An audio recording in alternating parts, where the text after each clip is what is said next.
দেখো, আমার দুটো আইব্রো কিন্তু আলাদা আছে। এটা একটু রাউন্ড শেপে আছে, আর এটা একটু অ্যাঙ্গেল শেপে আছে।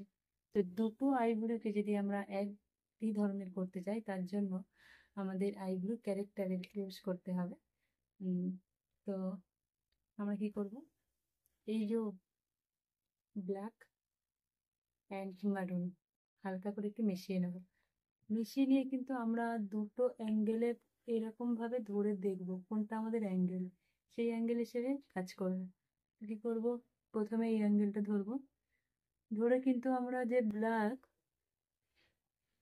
এটা ব্ল্যাক আর মারুন কালারটা মিশিয়ে নিয়েছি, ওটা মার্চ করব। সামনে থেকে কিন্তু দেবো না, সামনে থেকে দিয়ে দিয়ে দিলে একদম ব্ল্যাকটা পড়ে গেলে অসুবিধা হবে, আর আমরা কিন্তু হালকা হালকা করে দেবো। এই আইগুলোতে লাগিয়েছি, এবার আবার নিয়ে নেবো। ডান দিকেরটায় লাগিয়েছি, বাঁ দিকেরটায় লাগানোর জন্য সেম অ্যাঙ্গেলে ধরবো, ধরে অ্যাঙ্গেল থেকে লাগাবো।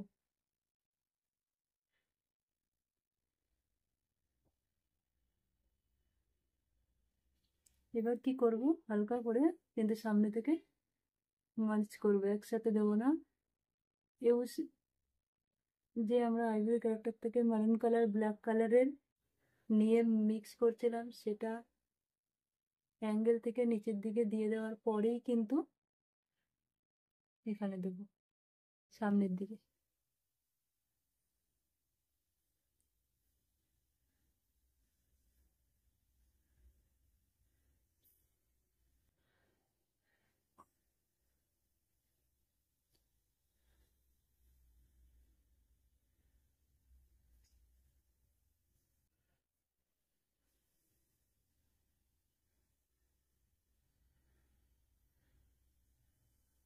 তোমরা এবার দেখতে পাচ্ছ দুটোই কিন্তু অ্যাঙ্গেল শেপে এসছে।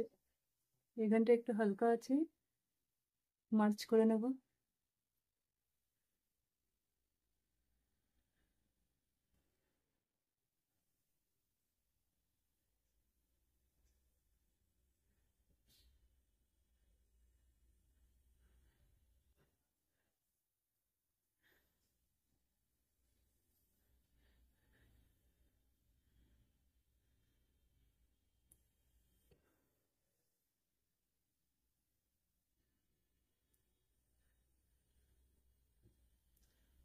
দেখতেই পাচ্ছ রেজাল্ট আগের আইব্রো আর এখনকার আইব্রোর মধ্যে।